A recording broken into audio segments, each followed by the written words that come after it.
Halo sahabat YouTube, kembali lagi bersama saya Wahyu Talent. Untuk kesempatan kali ini saya ingin membagikan cara uji coba inverter kapasitas 5000 watt. Hasilnya sesuai atau tidak. Jadi di sini ini sudah ada papan VCB-nya untuk dirakit menjadi sebuah inverter. Di sini kapasitasnya bisa sampai 3000 watt. Nah, jadi di sini karena sudah ada komponen-komponen yang kita akan rakit, karena di sini komponen saya juga sudah sedia, sudah lengkap rasanya untuk merakit menjadi sebuah inverter. Nah, untuk di sini untuk MOSFET-nya sendiri saya di sini menggunakan IC VDP 045N10. Jadi sahabat-sahabat YouTube yang di luar sana yang suka dengan video ini, ikuti terus video ini karena kedepannya saya ingin bagikan proses merakitnya, komponen-komponennya ke papan VCB ini dari satu persatu part, menghubungkan komponen-komponennya. Jadi di sini karena saya untuk pengujian dari hasil yang sudah saya bikin ini, setelah jadi hasilnya sesuai atau tidak. Oke, ikuti terus video ini. Apabila video ini bermanfaat, tolong bantu like and subscribe-nya. Dan jangan lupa kedepannya akan saya bagikan cara merakit komponen ini untuk menghubungkan ke komponen lainnya sampai selesainya. Jadi untuk kali ini saya ingin membagikan uji cobanya dulu, berhasil atau tidaknya. Oke, ikuti terus video saya ini sampai akhir. Oke sahabat YouTube, setelah semua terakit seperti ini, langsung kita tes uji cobanya berhasil atau tidak. Nah, di sini saya sudah ada sedia trafo. Ini saya pinggirkan dulu. Nah, ini trafo bikinan sendiri. Nah, di sini karena saya memerlukan input 12 volt, akinya menggunakan 12 volt, jadi saya memerlukan trafo yang 7 volt inputnya. Nah, ini trafo yang sudah saya bikin, outputnya ini 220. Jadi oke, langsung kita sambung saja. Daripada panjang lebar, saya cari kabel dulu. Nah, ini ada kabel, kebetulan timahnya pun sudah habis. Habis satu gulung untuk merakit nih. Terpaksa timah habis satu gulung karena di bawah perlu saya pertebal. Gunanya karena nanti di sini ada jalur yang supaya dia tidak panas. Mudah-mudahan timah ini cukup untuk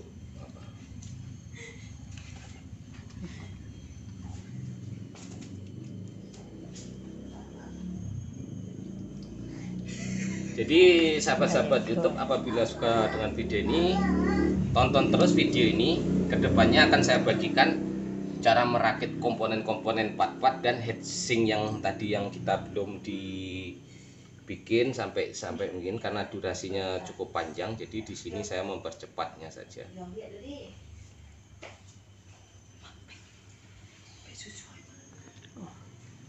Nah, setelah kabel ini kita sambung. Oke, kita geser terlebih dahulu supaya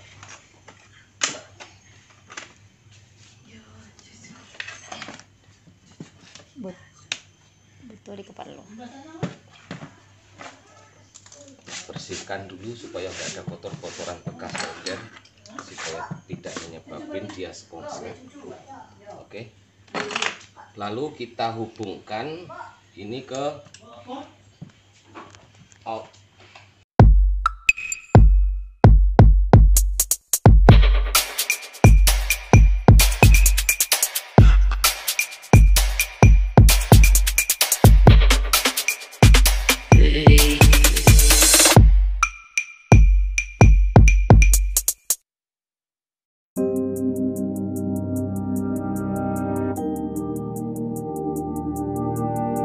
Setelah kita pasang kabel ke trafonya, sebenarnya untuk dayanya lebih hemat, yang satu jalur ini dikasih induktor, tapi ini kita ngetes langsung tanpa induktor. Lalu kita karena di sini memakai trafo kestabilan untuk modul EGS-nya, ini karena saya menggunakan EGS 002, jadi di sini saya memerlukan trafo. Trafo ini namanya kapasitor. Kapasitor ini gunanya untuk penyetabil arus untuk feedback baliknya. Ini cukup saya sambungkan seperti ini saja.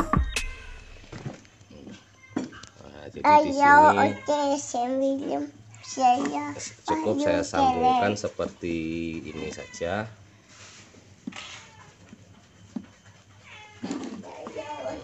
Oke, setelah tersambung di sini ada feedbacknya. Nah, untuk feedbacknya ini di sini saya langsungin saja di solder seperti ini.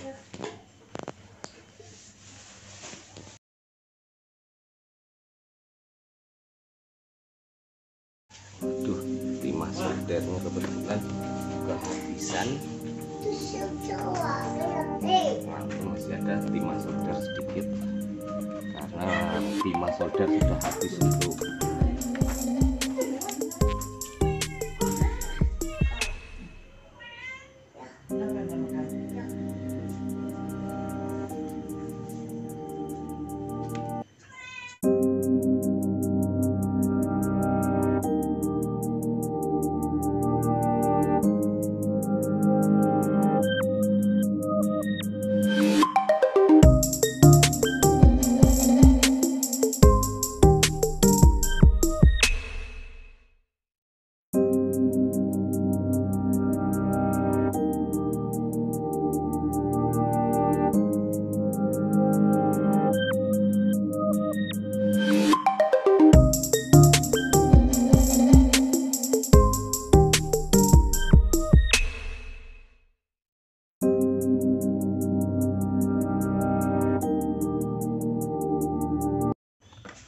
untuk feedbacknya ini. Kalau sobat-sobat bingung, ikutin saja jalur di bawah nih, kemana arah feedbacknya.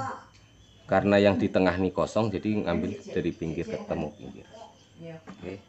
Lalu jalur feedback nih kita hubungkan ke output trafo yang 220 volt seperti ini.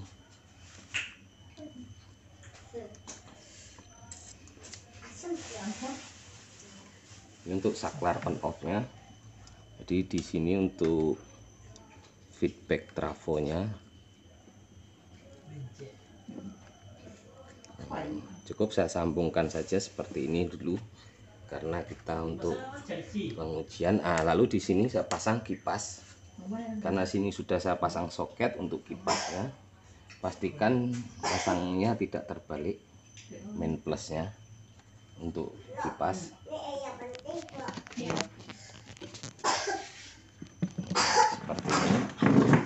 Kita taruh sini aja dulu. Oke, setelah ini saya pakai cuman 4 sikring. Seharusnya ini saya harus pakai 7 sikring, tapi cukup 4 sikring saja saya pasang.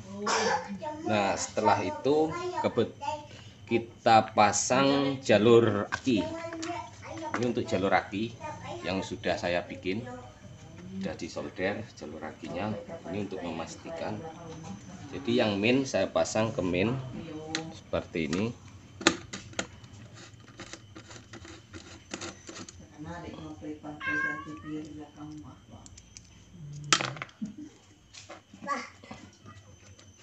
Oh ya, ya.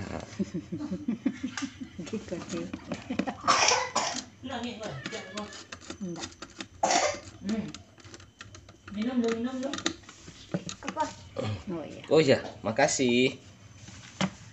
Makasih ya. Ini yang bagian positifnya.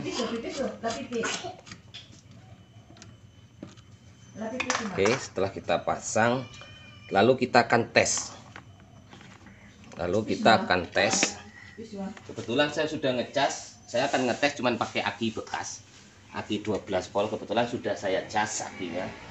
Nah, di sini tegangan akinya udah 100%, 13 volt 12. Jadi di sini saya cabut dulu tegangan akinya. Nah, aki ini aki bekas motor. Ini aki bekas motor Supra X125 yang sudah bekas. Jadi saya ukur tegangannya. Multitester. Nah, berapa tegangan akinya?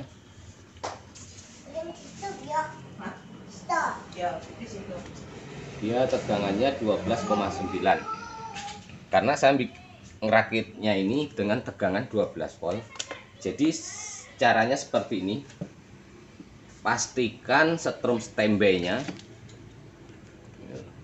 Nah, ini saya pastikan nanti arusnya keluarnya berapa, ini volt AC. Jadi saya untuk memastikan berapa arus listrik keluarnya, saya ukur dengan volt AC.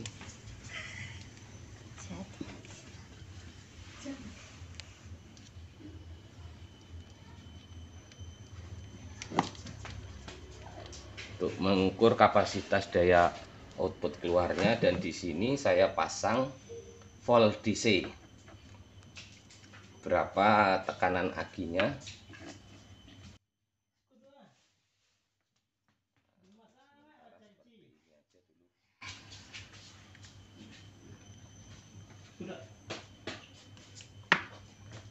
Jadi kalau dengan volt DC di sini kapasitas akinya kebaca 13 volt.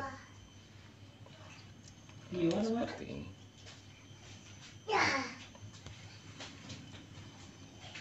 Saya selipkan aja ke sini karena supaya sobat-sobat tidak bosan.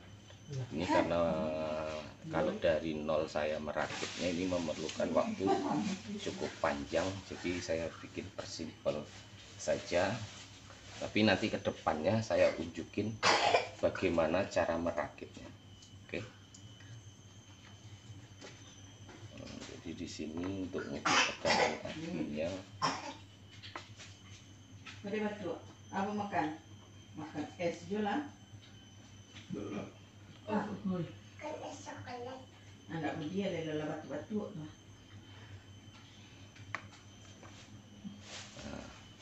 Kebaca 13 volt. Tapi kalau diukur pakai multitester di sini baterainya kebacanya 12,94, selisih dikit. Oke. Lalu kita tes pasang. Ini kabel negatifnya kita masukkan. Ini kabel positifnya kita pasang. Di sini akan ada daya kejut api. Nah, seperti itu. Nah, oke. Nah, setelah seperti ini, sebelum memastikan kita hidupkan kitnya, kita ukur tegangan revnya dulu. Karena di sini ada sistem setelan batas atas, batas bawah. Jadi di sini saya akan ukur. Nah, kalau untuk bagi-bagi teman-teman pemula untuk menggunakan multitester seperti di video yang sebelumnya yang pernah saya cukup menggunakan multitester yang di sini sudah dengan setelan auto. Jadi cara ngetes revnya di sini, sahabat. Revnya ini gunanya arus setrum masuk ke modul EGS 002-nya ini yang merubah arus menjadi pursin rev. Jadi seperti ini arus revnya terbaca berapa? Nah, di sini 3,541 volt. Nah, apabila ini sudah saya pasang seperti ini, lalu saya tes, saya hidupkan. Nah, langsung dia hidup. Di sini langsung naik tegangan arus 220 volt, 220. Aki standby 12,4. Jadi kalau untuk menaikkan daya listriknya menjadi 220, di sini bisa di setel. Nah, kita bisa setel di sini. Nah, seperti ini. Nah, langsung naik ampernya. Langsung naik ampernya jadi 200. Kita bikin jadi 220. Nah, oke. Langsung hidup 210. Jadi karena listrik Indonesia 220, jadi saya setel di 220. Nah, di sini udah pas 222. Kalau pengen dipaskan bisa, tinggal putar ke kiri. Nah, lalu kita ukur berapa ampere mengkonsumsi arus baru. Ini karena setelan sistem auto, ini saya cabut. Nah, di sini karena dia tidak memakai induktor, di sini emang cukup lumayan besar arusnya, 14 ampere, arus standby, belum ada beban. Nah, sudah tuh saya akan tes, matikan dulu, tes dengan bola lampu dulu. Itu. Nah, kit mati. Lalu saya tes dengan bola lampu. Nah, ini kebetulan sudah ada fitting. Nah, sudah ada fitting. Lalu saya akan pasang kabel seperti ini. Saya hubungkan lagi dengan ini.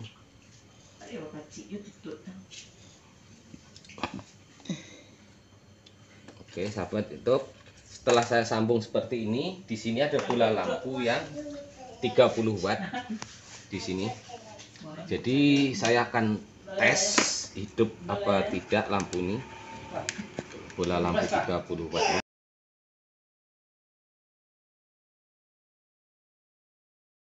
Nah, lalu kita tes hidup.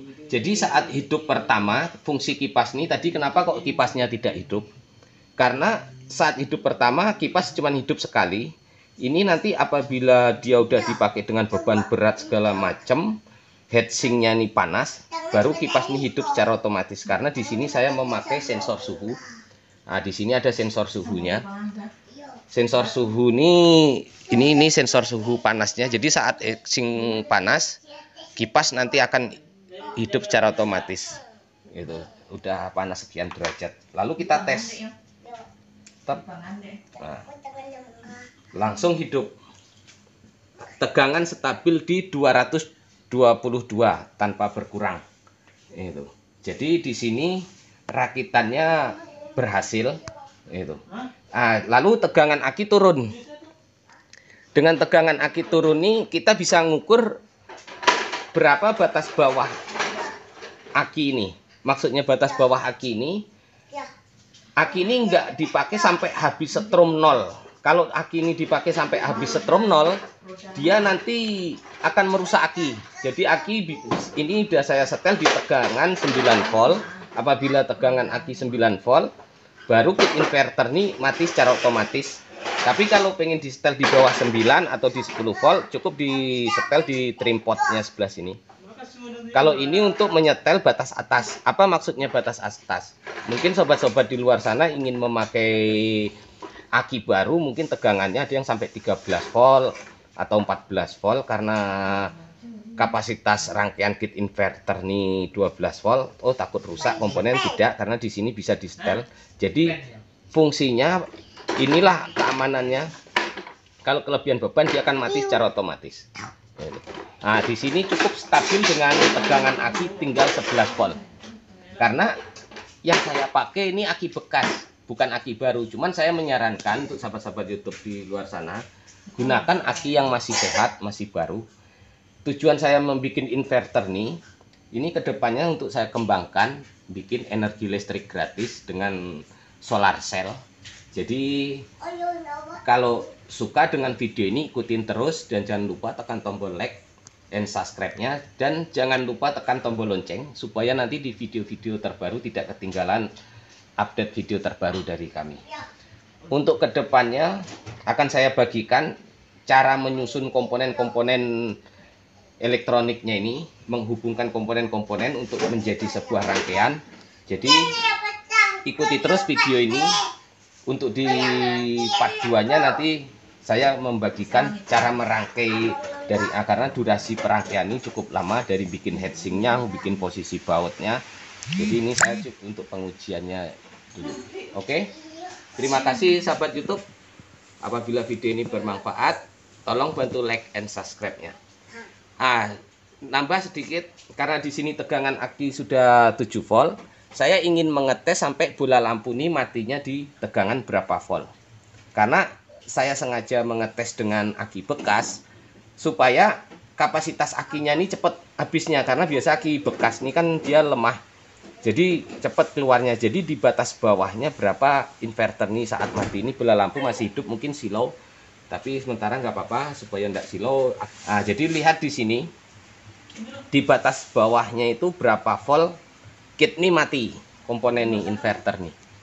Itu. Jadi dengan matinya kit inverter tadi berarti bukannya merusak kit inverter, tapi kita menyelamatkan aki supaya tidak sampai terkuras habis. Karena pengalaman saya seperti ini.